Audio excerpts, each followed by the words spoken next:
হাদি ভাই হাসতে হাসতে জান্নাতে চলে গেছে, আর আমরা তার জন্য এখন কাঁদি। আমরা তার জন্য দোয়া করি, মালিক তারে তুমি শাহাদাতের মর্যাদা দান করো। আমার যুবক ভাইরা, আমিও তুমিও রাজনীতি করি গো, আমিও রাজনীতি, আপনিও রাজনীতি, সবাই তো কোনো না কোনো দলের সাপোর্ট করে। কিন্তু মানুষ মারা গেলে, দলের পক্ষ থেকে কেউ মারা গেলে, আমরা দেখছি 16 বছর মানুষ লেখছে আলহামদুলিল্লাহ, ঠিক না বেঠি? মরলে লেখে আলহামদুলিল্লাহ। আর আজকে হাদি মরে যাওয়ার কারণে বহু হাদি তৈরি হয়ে গেছে, বহু হাদি গইরাইয়া গইরাইয়া কাঁদে। এমন কোন মসজিদ নাই বাংলাদেশে যেই মসজিদ থেকে তার জন্য দোয়া হয় নাই। বাংলাদেশের একজন একটা তরুণ ছেলে দুনিয়া থেকে বিদায় হয়ে গেছে, সে কিন্তু জুমার নামাজ পড়ে, পোস্টার হাতে নিয়ে তার প্রচারণায় লাগছে। জীবনও ভাবে না এটা আমার জীবনের শেষ জুমা। বলুন হাদি ভাই কি কোনদিন ভাবতে পারছি এটা আমার জীবনের শেষ জুমা? জুমা পড়ে সুন্দর করে ফেসবুকে আবার পোস্ট করছে জুম্মা মুবারক। জুমার নামাজ আদায় করিয়া হাসি খুশি মুখটা নিয়ে মানুষের সামনে দাঁড়াইছে। কল্পনা করে নাই এক শুক্রবার তার মাথায় গুলি করা হয়, আর এক শুক্রবার তার জানাজা পড়া হয়। এটাই হলো দুনিয়া, এটাই হলো দুনিয়া। আজকে বহু মানুষ রাস্তাঘাটে ঘোরাঘুরি করতেছে, বহু মানুষ আড্ডায় ব্যস্ত আছে, আর কিছু মানুষ এখানে বসে আছে। যদি আমাদের জীবনের শেষ মাহফিল হয় রে, তাহলে যারা বসলো তারা সাকসেস, যারা বসতে পারলো না তাদের আফসোসের শেষ নাই। আমার যুবক ভাইরা, মৃত্যু কাউকে জিজ্ঞাসা করে আসে না, প্রত্যেকের ব্যক্তিগত কিয়ামত হয়। কেউ পৃথিবীতে থাকবে না, কিন্তু থাকবো না এটা সত্য। কিন্তু এমন একটা জীবন আপনি আমাকে গঠন করতে হবে, মরিলে যেন আমি হাসি, পৃথিবীর মানুষ যেন আমার জন্য কান্দে, ঠিক নেই? আজকে গোটা বাংলাদেশের দিকে তাকান, একটা ছেলে দুনিয়ার থেকে বিদায় হয়ে গেল, ওসমান হাদি ভাই পৃথিবী ছেড়ে চলে গেছে। সারা বাংলাদেশের মানুষ তার জন্য কান্দে রে। কেমন জীবন সে গঠন করলো, মরিলে তুমি হাসিবে আর কাঁদিবে ভুবন। আমি এমন জীবন গঠন করিব, আমি মরলে হাসতে হাসতে জান্নাতে চলে যাব, আর আমার ব্যথায় ব্যতীত হইয়া তামাম পৃথিবীর মানুষ আমার জন্য কান্দে। আজকে হাদি ভাই হাসতে হাসতে জান্নাতে চলে গেছে, আর আমরা তার জন্য এখন কান্দি। আমরা তার জন্য দোয়া করি, মালিক তারে তুমি শাহাদাতের মর্যাদা দান করো। আমার যুবক ভাইরা, আমিও তুমিও রাজনীতি করি গো, আমিও রাজনীতি, আপনিও রাজনীতি, সবাই তো কোনো না কোনো দলের সাপোর্ট করে। কিন্তু মানুষ মারা গেলে, দলের পক্ষ থেকে কেউ মারা গেলে, আমরা দেখছি 16 বছর মানুষ লেখছে আলহামদুলিল্লাহ, ঠিক না বেঠি? মরলে লেখে আলহামদুলিল্লাহ। আর আজকে হাদি মরে যাওয়ার কারণে বহু হাদি তৈরি হয়ে গেছে, বহু হাদি গইরাইয়া গইরাইয়া কান্দে। এমন কোন মসজিদ নাই বাংলাদেশে যেই মসজিদ থেকে তার জন্য দোয়া হয় নাই। দুই একটা মাজারপন্থী ওই সমস্ত মসজিদ গুলাতে হয়তো বা দোয়া হয় নাই। যারা শিরিক বেদাত নিয়ে ব্যস্ত থাকে, হয়তো বা তাদের মসজিদ থেকে দোয়া হয় নাই, কারণ এই পর্যন্ত তাদের কোনো ভূমিকা আমরা দেখি নাই। এই নষ্ট বস্তুরি ছাড়া গাঁজাখোর আর শিরিক গাঁজাখোর আর মাজারপন্থী যারা আছে, এরা আমাদের বাংলাদেশের প্রত্যেকটা মসজিদ থেকে দোয়া হচ্ছে। শুধু এই সমস্ত মাজার পূজারীরা হাদির ব্যথায় ব্যতীত না, ব্যথায় ব্যতীত না। আমরা ব্যথিত মরনা হতো, কলিজা ফেটে মনে হয় যে কান্না শুরু করি। আল্লাহ তাআলা অল্প সময়ে গোটা বাংলাদেশে সে বিপ্লব ঘটায় চলে গেছে। একজন হাদি বাংলাদেশ থেকে চলে গেল, লক্ষ হাদির জমিনে তৈরি করে গেল। হাদিরা মরে না, হাদিরা তৈরি করে যা। আমি তো নিয়ত করছি এবং মানুষকেও বলি যাদের সন্তান আসবে নবজাতক শিশুর নাম রাখবেন উসমান হাদি। তখন ঠিক আগামী প্রজন্মের প্রত্যেকটা ঘরে ঘরে যারা সন্তান হবে, ছেলে সন্তান হবে, প্রত্যেকের নাম রাখবেন উসমান হাদি। আগামী প্রজন্ম যেন বুঝতে পারে একজন হাদি লক্ষ হাদি তৈরি করে গেছে। ঠিক না ঠিক? এমন জীবন গঠন করো, মরিলে হাসিবে তুমি, কাঁদিবে ভুলন। এমন জীবন গঠন করে না তুমি মরলে মানুষ হাসে আলহামদুলিল্লাহ। কুত্তা বিলেও মরে, তুমিও মরলা। তাহলে আল্লাহ মানুষ সৃষ্টির শ্রেষ্ঠ বানাইলো কেন? কেন বানাইলো? আমি এমন জীবন গঠন করবো না যে আমি মরলে মানুষ যেন হাসে না। আমি সৃষ্টির শ্রেষ্ঠ। কোন কোন সাহাবীদের মরণের পরে আরশ পর্যন্ত কাঁপছে, আরশুর রহমান আরশ পর্যন্ত কাঁপছে, আরশ কেঁপে উঠছে সাহাবীদের ইন্তেকালে। এরা এমন জীবন গঠন করছে। আমি আমার এই প্রজন্মের মধ্যে শুধু একজন কি দেখলাম, এটা হলো উসমান হাদি। আমার এই বয়সে আমি ওনাকে দেখলাম। অল্প বয়স, আমাদের থেকে হয়তো বা 1-1.5 বছরের বড় হইতে পারে, ঠিক না? বড় হইতে 1-1.5 বছরে, অথবা ছোট হইতে পারে, কিন্তু বলেন এই একটা ছোট্ট ছেলে, একবারে অল্প বয়সের ছেলের জন্য সারা বাংলাদেশের মানুষ কাঁদে, সারা মসজিদ মিম্বর থেকে মানুষ কাঁদে। সুবহানাল্লাহ। এটা সাধারণ কথা না। এমন জীবন গঠন করে গেছে, আজকে মানুষ তার জন্য কাঁদবে। আমি আপনিও এমন জীবন গঠন করতে হবে, ঠিক না বেটি?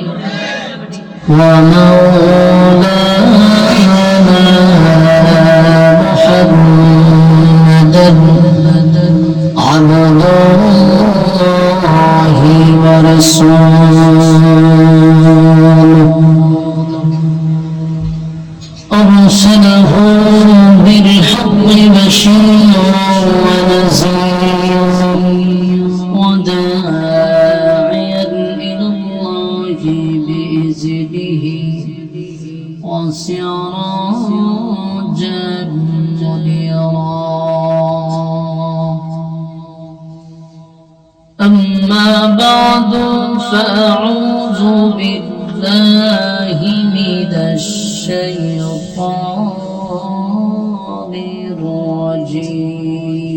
الرجيم. بسم الله الرحمن الرحيم.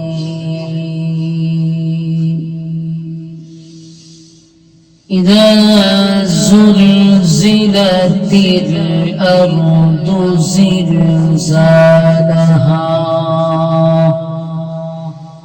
وأخرجت الأرض أثقالها وقال الإنسان ما لها يومئذ تحدث أخبارها بأن ربك أوحى لها يومئذ يصدر الناس أشتاتا ليروا أعمالهم فمن يعمل مثقال ذرة خيرا يره ومن يعمل مثقال ذرة شرا يره. صدق الله العظيم. درود الشريف قرن اللهم صل على محمد وعلى آل محمد كما صليت على إبراهيم وعلى آل إبراهيم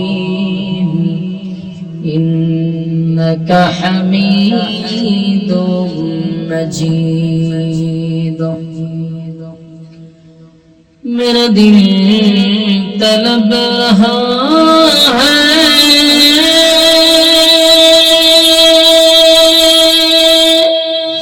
मेरे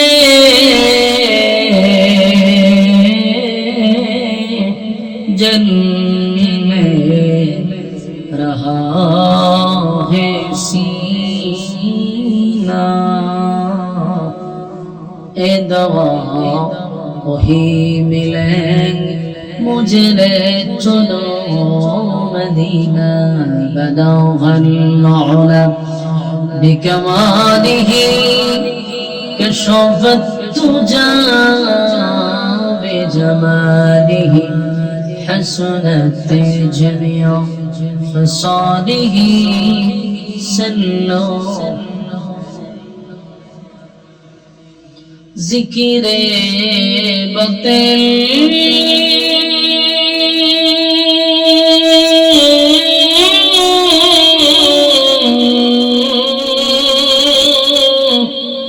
खो हटा दे दिल से रगे जिक्र में तेरे लगा दे रोज शाबिला इलाहा इल्लल्लाह ला इलाहा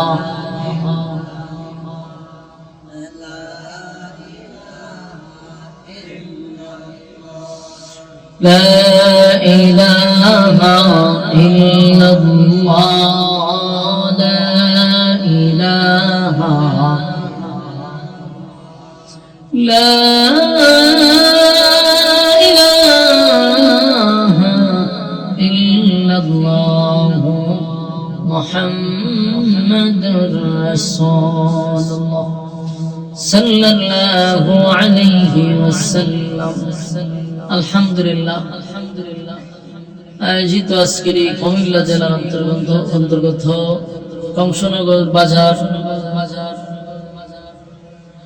পশ্চিম সিংহ প্রবাসীদের উদ্যোগে আয়োজিত আজকের এই ঐতিহাসিক তাফসীরুল কোরআন মাহফিলের সম্মানিত যিনি সভাপতি আজকের মাহফিলের যিনি প্রধান অতিথি জনাব হাজী জসিম উদ্দিন জসিম সাহেব, আজকের মাহফিলের প্রধান আকর্ষণ ডক্টর মুবারক হুসাইন সাহেব, আজকের মাহফিলের বিশেষ অতিথি জনাব মোহাম্মদ আনোয়ার হোসেন সাহেব সহ অতিথিবৃন্দ মুআজ্জাজ মুকাররম হযরত উলামায়ে কেরাম, উপস্থিত যুবক ভাইরা, মুরব্বিয়ান আযম, মাইকের আওয়াজ যতটুকু দূরে যায় অবস্থানরত পর্দাতে সীমা ও বোনেরা, সকলকে আমার অন্তরস্থল থেকে জ্ঞাপন করছি মোবারক, শুকরিয়া আদায় করছি যে রব্বে কারীম মুসলমানের ক্লান্তি লগ্নে ফিতনা ফাসাদের এই যুগে দুনিয়ার সমস্ত ব্যস্ততাকে পিছনে রেখে দ্বীনি একটা মজলিসে আলেমদের সহবতে ঠান্ডার মধ্যে নরমাল বিছানাতে আসার এবং বসার যে সুযোগটুকু রব্বে কারীম আমাদেরকে করে দিয়েছেন, শুকরিয়া আদায় করছি আলহামদুলিল্লাহ। লক্ষ কোটি দরুদ এবং সালাম আল্লাহর সৃষ্টির প্রধান আকর্ষণ জনাবে মুহাম্মদুর রাসূলুল্লাহ সাল্লাল্লাহু আলাইহি ওয়াসাল্লামের উপর। সম্মানিত সুধী,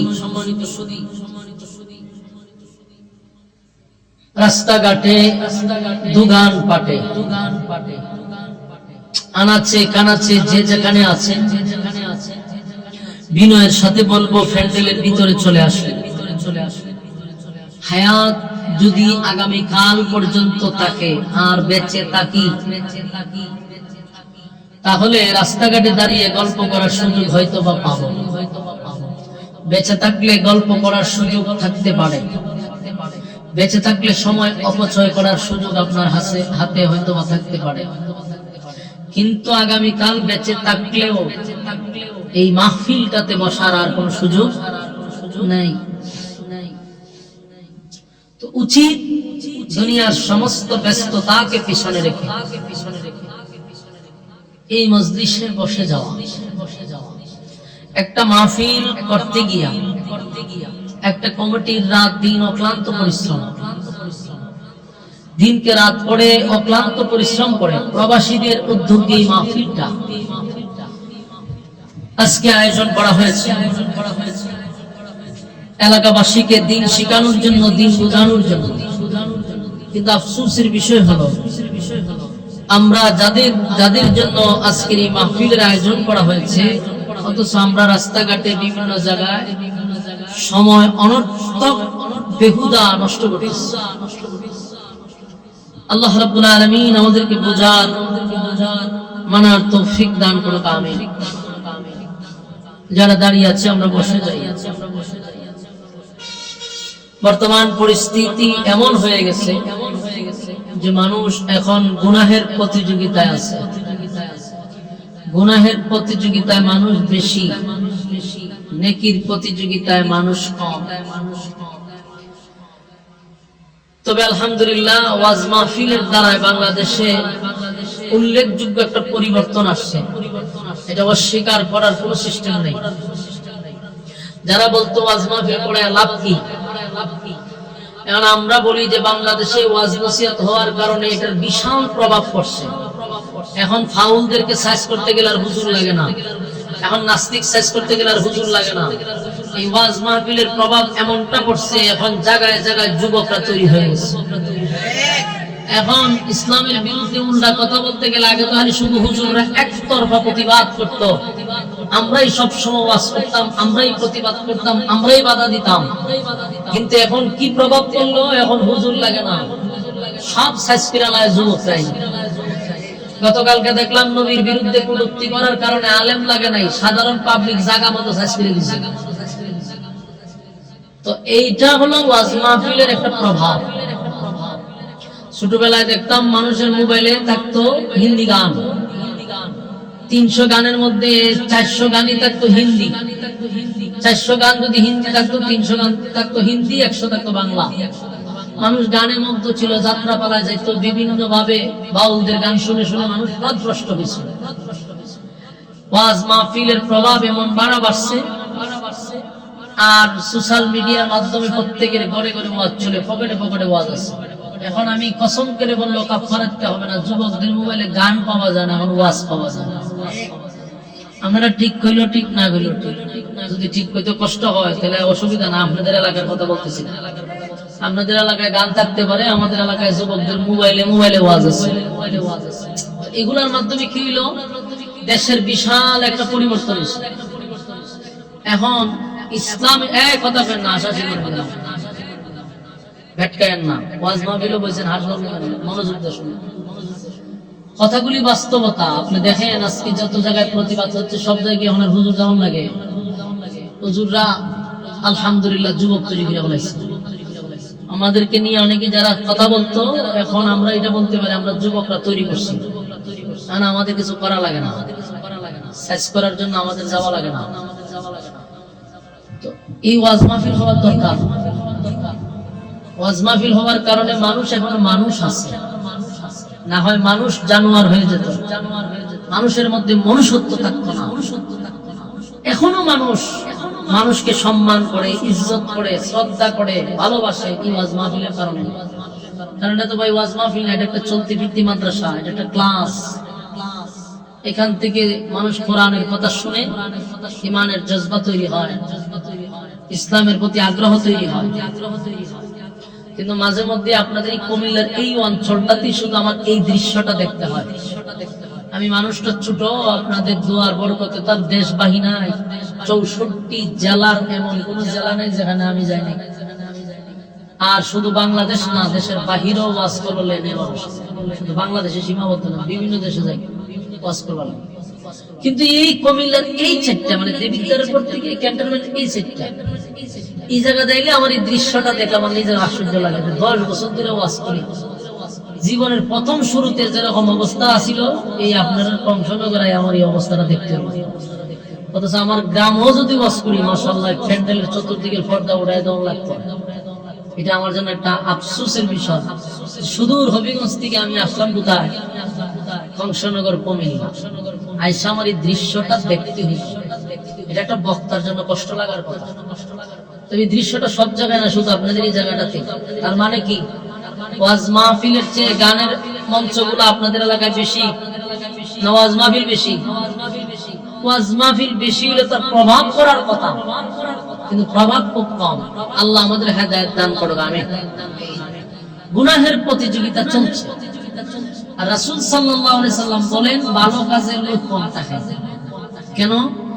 1000-এর মধ্যে 999 জন জাহান্নামী, একজন হবে জান্নাতি। জান্নাতীর সংখ্যা বেশি না কম? কম। আর জাহান্নামীর সংখ্যা বেশি। তো মানুষ যেখানে গুনাহ সেখানে বেশি যাবে, যেখানে নেকি এখানে কম যাবে, কারণ জান্নাতীর সংখ্যাই তো কম। তো মানুষ তো কমই হওয়ার কথা। যারা বসছেন মোনাজাত পর্যন্ত, তাহার নিয়ত আছে ইনশাআল্লাহ। আমরা ধৈর্যের সাথে কথাগুলি শ্রবণ করব ইনশাআল্লাহ। সম্মানিত শুধু দেশের পরিস্থিতিও খুব ভয়াবহ। আমাদের এখন দোয়া করার দরকার দেশের জন্য। আল্লাহ তাআলা যেন দেশকে ষড়যন্ত্রের হাত থেকে হেফাজত করে, আমিন। ভয়াবহ একটা পরিস্থিতির মধ্যে আমরা আছি, মুসলমানের একটা ক্লান্তি লগ্নে আমরা আছি। আল্লাহ তাআলার কাছে আমরা দোয়া করি সমস্ত ষড়যন্ত্র থেকে এই মাটিকে আল্লাহ হেফাজত করত। এই মাটির মধ্যে অসংখ্য পীর মাশায়েখরা আছে, এই মাটিতে অসংখ্য আলেমরা আছে, এই মাটিতে অসংখ্য হাফেজরা আছে। এই জমিনকে যেন আল্লাহ ষড়যন্ত্রের হাত থেকে হেফাজত করে। সম্মানিত সুধী, আমরা আমাদের ঈমানের পরীক্ষায় অলরেডি আমাদের জন্য শুরু হয়ে গেছে। এখন আমরা পরীক্ষা দিব।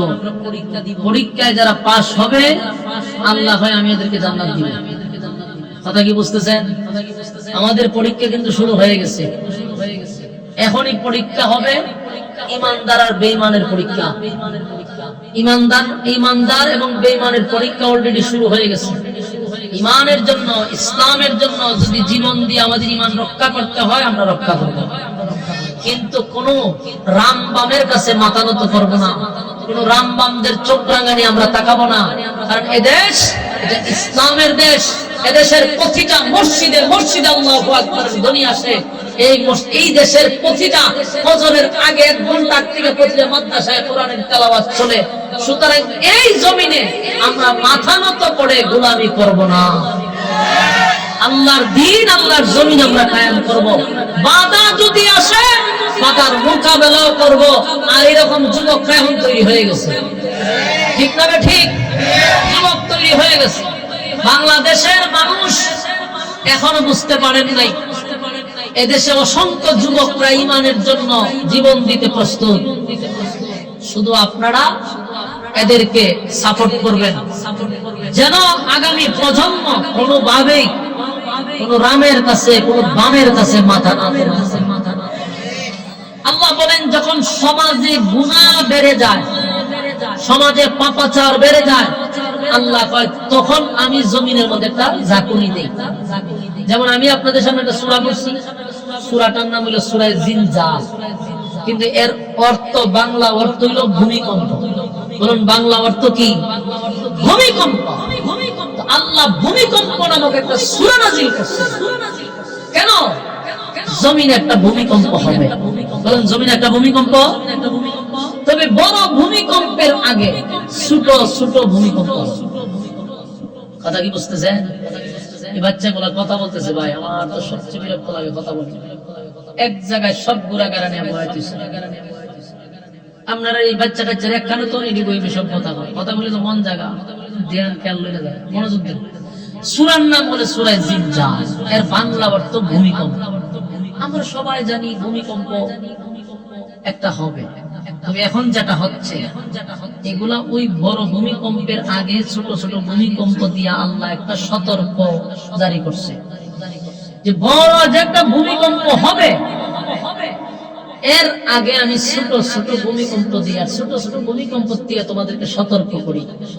কারণ জমিনে তখনই ভূমিকম্প হয় যখন জমিনের মধ্যে গুনাহের প্রতিযোগিতা হয়। গুনাহ বেড়ে গেলে আল্লাহ জমিনে ঝাঁকুনি দেয়।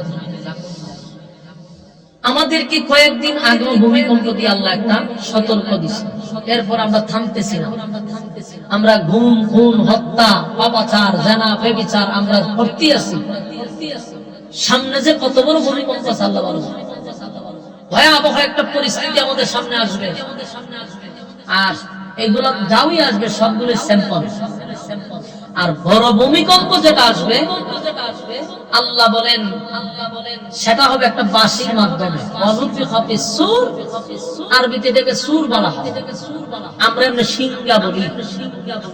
এই সিংহার মাধ্যমে বড় ভূমিকম্প শুরু হবে, যেটাকে আমরা বলি কিয়ামত। সেটাকে কি বলি?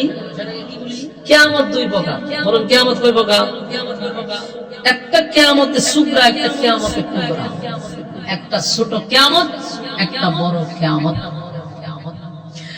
ছোট যে কিয়ামত এটাকে বলা হয় ব্যক্তিগত কিয়ামত। যার যার কিয়ামত, প্রত্যেকটা মানুষের একটা করে কিয়ামত আছে। মাতা ফাকাত কামাত কিয়ামতুহু, যে যখন মারা যায় তার কিয়ামত তখন শুরু হয়। প্রতিটা মানুষের একটা ব্যক্তিগত কিয়ামত আছে। বড় কিয়ামত তো হবে যেটা, এটা হলো সমষ্টিগত কিয়ামত, যেই কিয়ামতের মাধ্যমে বিশ্ব পরিস্থিতির পরিসমাপ্তি আল্লাহ ঘটায়া দিয়ে।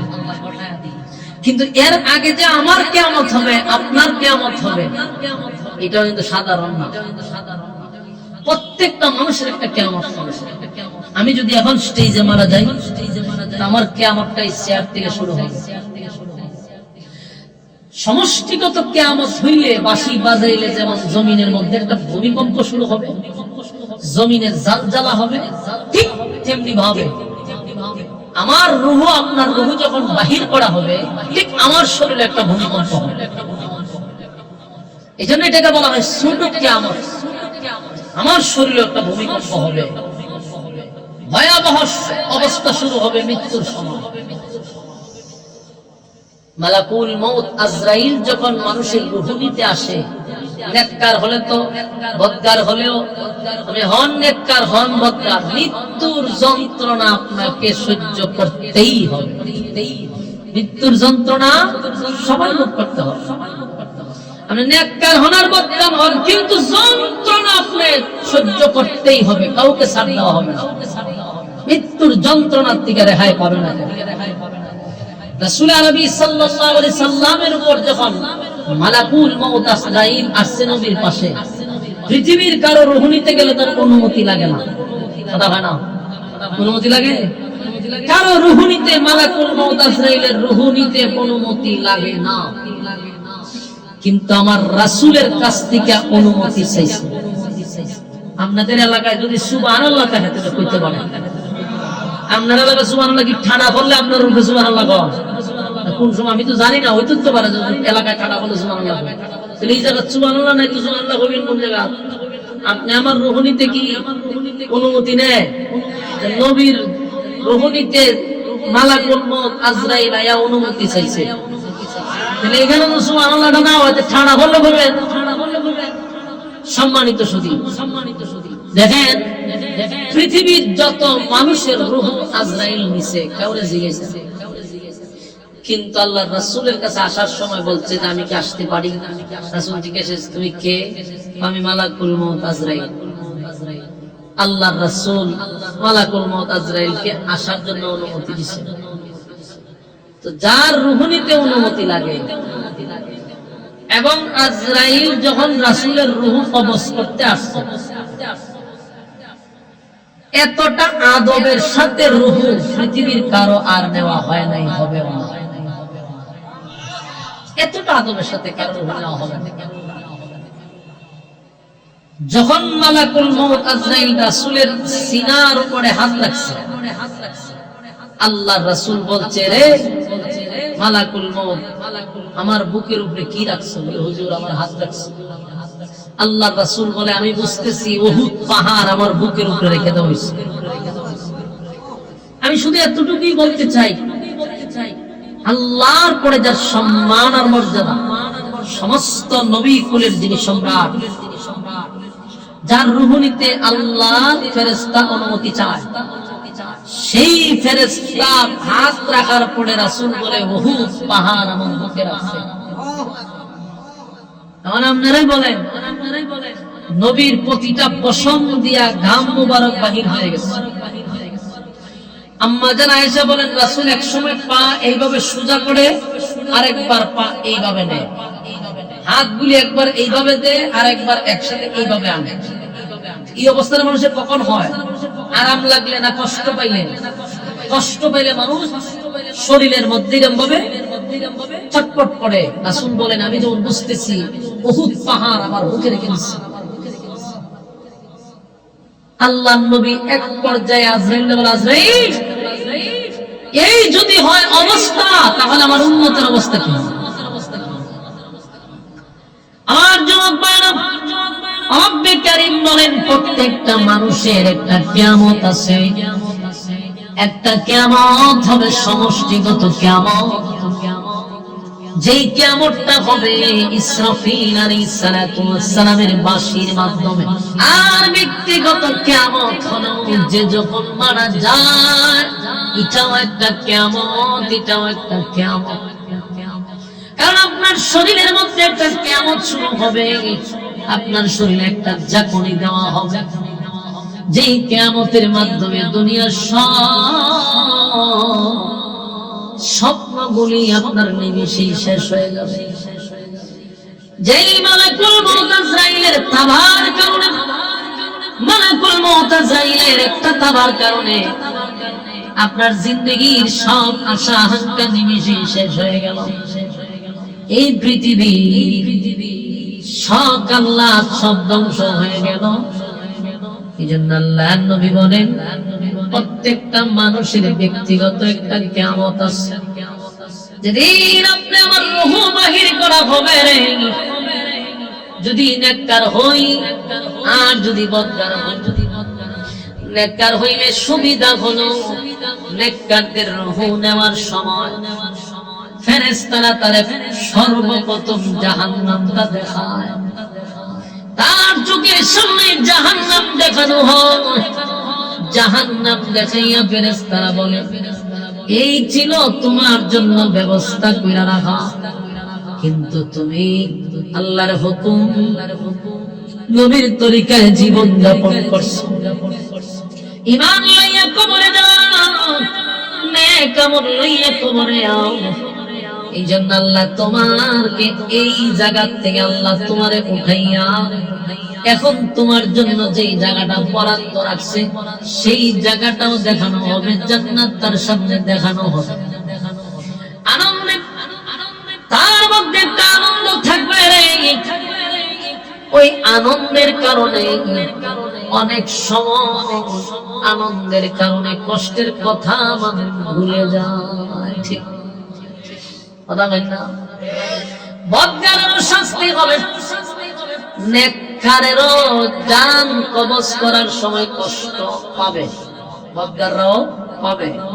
কিন্তু এখানে তাফসীর কারকরা বলেন নেককাররা কষ্ট পাবে, বদকাররাও কষ্ট পাবে। দুইটার মধ্যে ব্যবধান হইল কষ্টটা এক, কিন্তু অনেক সময় আনন্দের কারণে কষ্ট মানুষ ভুলে যায়। ঠিক না বেটি? মনে করেন আমি আপনাদেরকে বুঝাইয়া দিই, ছোটবেলায় যারা খতনা করছেন, বুঝছেননি? যারা খতনা করছেন, সুন্নতের খতনা যারা করছেন, ছোটবেলায় দেখতাম যিনি খাটে ওখান তুলে যাবে হসপিটালও বেশি পণ্ডিতি না, কিন্তু বেশি আপডেট হয়ে গেছে মানে। এই জন্য হসপিটাল নেই আর জীবিত সন্তান লইয়া যায়, মরা সন্তানকে বাইতা সারা জীবন ভালাইছে। এই সময় মানুষের খাইটা মিটা ভালাইছে, কিচ্ছু হয়েছে না, এক সপ্তাহ করে লাড়াড়ি করে। আর ওখান হসপিটাল নিয়ে মা বসতে ডাইনে বামে বসতে বাবা রে বাবা, এটা যে একটা কি আদরের ডিব্বা, এরপরে ইঞ্জেকশন দিয়ে মরে যায়। তখন কিন্তু আমরা আমল আপনারা আমলে খেয়ালি তাছিল নি, হ্যাঁ এগুলো আমার বাড়িতে খাইতে তাজিম কিতা করতো, আজিমের ধরতো জাতা দিয়ে দুইটা জায়গায় ধরতো। নানার নাম গীতা, ঠিক নেই? নানার নাম জিগা, দাদার নাম জিগা, বাড়ি কৌ সব কিছু জিগা। এই জিগানের মাধ্যমে কিন্তু কাজ করা শুরু করছে। ঠিক না বেটি? এর মানে বিভিন্ন কথা সে জিগানের মাঝখান দিয়ে তার কাজ চালাইতেছে। এরপরে কালেমা পড়ায়, ঠিক পড়াইয়া ধরে বাস মিষ্টি করে মিষ্টি মগজ দিয়ে তাস করে হাঁটে বানাইতেছে। কথার মাঝখান দিয়ে যে হেরে গেছে হইতে না, চিলি দিছে পরে, ঠিক না বেটি? কিন্তু এমনি যদি কেউ এই কথার মাঝখানে না বলা, এর সামনে এর দেখায় যদি খানা যায়, এর অবস্থাটা কি থাকবে? কথা বলে না দি ও মায়ের গো হয়ে চিল্লা চিল্লি হয়ে আস্তা বাড়ির মানুষ গেলা ভরে লেব না মাতুই না দি চিল্লা চিল্লি করে আজিম মারা লাইতে মাইতে হুদাই লেব পাইনি। তো একটা আছে সরাসরি দেখায় খানা, এটা যেমন মারাত্মক। আরেকটা আছে হের মুখ ফিরাইয়া হেরে নানা জিগায় নানি জিগায় আত্মীয় স্বজনদের জিগায় এর মুখ মজা টজা দেয় খাওয়ায় এর মজা খাইতে বসে, ঠিক না বেটি? আর যুবক ভাইরা, কষ্ট তো দুটারই একরকম হয়। যারা দেখে দেখে খাটতেছে এটারও কষ্ট একই, আর যারা না দেখে খাটে কষ্ট একই, কিন্তু ওই কথার কারণে সে কষ্ট বুঝে যায়, ঠিক নেই? আল্লাহ বলেন রূহ যখন নেওয়া হবে বদকারেরও কষ্ট হবে, নেককারেরও কষ্ট হবে। কষ্টের মধ্যে ব্যবধান হলে একজনকে জান্নাত দেখায় দেখায় রূহ বের করে, আর একজনকে জাহান্নাম দেখায় বের করে। বেশ মজা। নেককাররা যখন মালাকুল মউত আজরাইল তার রূহ নিতে আসে, তখন তার সামনে জান্নাতের বালাখানা তুলে ধরে জান্নাত দেখার পরে ওই মানুষটা পৃথিবীর তার কোনো মায়া মহব্বত থাকে না। সুবহানাল্লাহ। কোন নেককার বান্দা বান্দি যখন জান্নাতের বালাখানা দেখে রে, তখন দুনিয়ার সব আশা আকাঙ্ক্ষা নিমিষেই তার বাদ হয়ে যায়, আর দুনিয়ার প্রতি তার কোনো মায়া মহব্বত নাই। একটা সেকেন্ডেও সে দুনিয়ায় থাকতে চায় না, তখন সে বাহির হওয়ার জন্য পাগল হয়ে যায়। আর মালাকুল মউত আজরাইল রহমতের ফেরেশতাদের মাধ্যমে জান্নাতের বালাখানা দেখাইতে দেখাইতে দেখাইতে তার রূহটা বাহির করে। সুবহানাল্লাহ। কিছু টের পায় যখন রূহটা বাইর করে, তখন কিছুটা টের পায়, কিন্তু এর ভিতরে অর্ধেক বাইরে রয়েছে ওই জান্নাত মান্নাত দেখাইয়া বালাখানা টালাখানা দেখা। কথা কি বুঝতেছেন? এই জন্য আমার যুবক ভাইরা, আর বদকারের পরিস্থিতিটা হয় ভয়ঙ্কর। ভয়ঙ্কর কেন? এর সামনে যখন মালাকুল মউত আজরাইল আসে, তখন স্বাভাবিক সুরত হয় না। দুইটা সুরত হয়, নেককারের সুরত একরকম, বদকারের সুরত আরেক রকম। ভয়াবহ পরিস্থিতি। নেককারের সামনে মালাকুল মউত আজরাইল আসে সুন্দর চেহারা নিয়া, সুন্দর চেহারার আকৃতি নিয়া, সুন্দর সুন্দর ফেরেশতারা বিভিন্ন ভাবে সাজগোজ করে আসে। আর বদকারের সামনে মালাকুল মউত আজরাইল যে রূপ ধরে, এটা দেখলে এমনি অবস্থা খারাপ। যখন তার পূর্ণ ভয়ঙ্কর সুরত নিয়ে আসে, তখন রূহটা ভিতরে ধরতে থাকে, এজন্য তার কষ্টটা বেড়ে যায়। আমার যুবক ভাইরা, মালাকুল মউত আজরাইলের ভয়ঙ্কর রূপ যখন সে ধারণ করে, তার চোখ দিয়ে আগুন বাহির হইতে থাকে। মালাকুল মউত আজরাইলের ভয়ঙ্কর সেই সূরত এতটা ভয়ঙ্কর, আল্লাহর নবী বলেন মালাকুল মউত আজরাইলের শরীরের মধ্যে যে চক্ষুটা থাকবে, এক একটা বড় বড় নদীর মতো হবে, এক একটা চক্ষু আগুন জ্বলতে থাকবে। সারা শরীর ভয়ঙ্কর ভয়ঙ্কর, প্রত্যেকটা পশমের গোড়া থেকে আগুন বাহির হইতে থাকবে। এক একটা দাঁত হবে উহুদ পাহাড়ের মতো। কথা কি বুঝতেছেন? এই ভয়ঙ্কর চেহারাটা যখন কোনো মানুষ দেখবে, বলুন তার অবস্থাটা কি হবে? এই জন্য মাঝে মধ্যে দেখবেন অনেক মানুষ মরার আগে খালি চেহারা লুকায়। দেখছেন না আপনারা? মৃত্যুর আগে দেখবেন অনেক মানুষ খালি চেহারা লুকায়, চতুর্দিক দিয়ে চেহারা ঘুরাইতে থাকে, আর চোখ গুলি বড় বড় করে দেয়। দেখবেন অনেক মানুষ পায়খানা প্রস্রাব করে দেয়, তার মূল কারণ হলো মালাকুল মউত আজরাইল তার সামনে যে সুরত নিয়ে আসে, এই সুরত কোন মানুষ বরদাস্ত করতে পারবে না।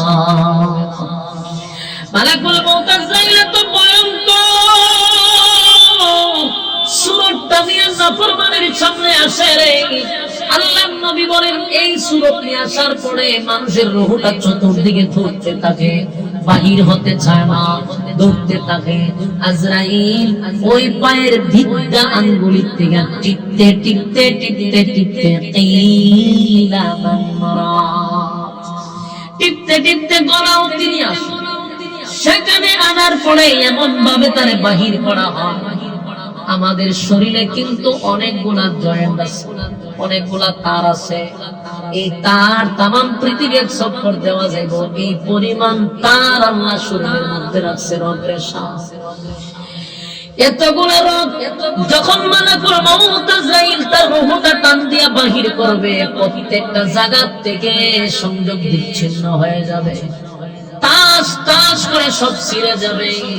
এমন পরিস্থিতিতে তার রূহটা বাহির করা হয়। এই আযাব সবার সহ্য করতে হবে, নেককার হোক বদকার হোক, মৃত্যুর যন্ত্রণা থেকে কেউ রেহাই পাবে না। আরেকটা হলো মাটির চাপ থেকে কেউ রেহাই পাবে না। আপনি নেককার হন আর বদকার হন, মাটি আপনাকে চাপ দিবে, মাটি আপনাকে চাপ দিবে, এতে কোনো সন্দেহ নাই। এখন মাটি বড় নীরব, কিন্তু একটা সময় মাটি আপনি আমাকে ছাড় দিবে না। আমার যুবক ভাইয়েরা, সেই দিন আমাদের অপেক্ষায় আছে না নাই? কথা হয় না? প্রত্যেকটা মানুষের, প্রতিটা মানুষের কিন্তু কিয়ামত আছে। এটা হইল যার যার কিয়ামত, ব্যক্তিগত কিয়ামত।